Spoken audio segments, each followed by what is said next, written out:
আপনি জানেন কিনা আমি জানি না, কিন্তু আপনি ইতিহাসের পাতায় যতবার দেখবেন ততবারই আপনি বুঝতে পারবেন যে ছেলেরা কখনো মেয়েদেরকে ছেড়ে যায় না, বরং মেয়েরাই ছেলেদেরকে ছেড়ে যায়। হয়তো তার একটা জ্বলজ্বলন্ত প্রমাণ বা একটা গল্প আমি আপনাদের কাছে শেয়ার করি এবং বলতেছি যে একটা ছেলে পাখি আর একটা মেয়ে পাখি, যদিও গল্পটা কেমন লাগবে জানি না, যে একটা ছেলে পাখি আর একটা মেয়ে পাখি দুজনে মিলে উঠতেছিল, উঠতে উঠতে হঠাৎ করে একটি মেয়ে পাখি তার ডানায় ব্যথা পায়। ব্যথা পেলে মেয়ে পাখিটা ছেলে পাখিটাকে বলছে যে তুমি আমাকে কখনো ছেড়ে যাবে না। ছেলে পাখিটা ওই কথা শুনে মেয়ে পাখিটাকে বললো যে তোমাকে আমি কোনোদিনও ছেড়ে যেতে পারবো না। সেই কথা বলে তার একটি ডানা সে ভেঙে ফেলার পরে তাদের অনেক দিন পর একটা তুফান আসে, মানে একটা ঝড় আসে। হ্যাঁ, ঝড় আসার পরে তখন অনেক ঝড় আসতেছে, যে এমন ঝড় তাদের বাসা আর থাকবে না।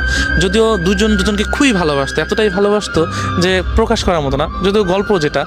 তো ছেলে পাখিটা বলতেছে যে তুমি চলে যাও, ভালো একটা জায়গায় চলে যাও, ঝড় শেষে তুমি আমার কাছে আবার ফিরে এসো। তো মেয়ে পাখিটা কি করলো, যে চলে গেল। চলে যাওয়ার পর তো অনেক ঝড় আসার পরে তখন ছেলে পাখিটা ওই ঝড়ে মারা গেল। মারা যাওয়ার পরে তো ঝড় শেষে মেয়ে পাখিটা আসার পরে দেখছে যে নিচে লেখা যে তুমি যদি একটিবার বলতে যে আমি তোমাকে ছেড়ে কখনো যাব না, তবে আমি এই ঝড়টাকে যত কষ্টই হোক পার করে দিতাম, আমরা দুজন সারা জীবন একসাথেই থাকতাম। তো এই লেখাটা দেখে মেয়ে পাখিটা কান্না করছে। সো কান্না করে কি হবে, যে চলে যাওয়ার তো চলেই গিয়েছে। তো আমরা না ভালোবাসা মানুষগুলোকে না চলে যাওয়ার পর বুঝে, আগে না। তো ইতিহাসের পাতা আপনি যতই দেখবেন ততই আপনারা বুঝতে পারবেন যে ছেলেরা কখনো যায় না, কারণ একজন ছেলে সব কিছুই সহ্য করতে পারে, শুধু প্রিয় মানুষের ছেড়ে যাওয়া। এবং প্রিয় মানুষ যদি থাকতে চায়, সে যত কষ্টই হোক, এমন দুনিয়াতে অনেক কিছুই আছে যে একজন ছেলে একটা মেয়ের জন্য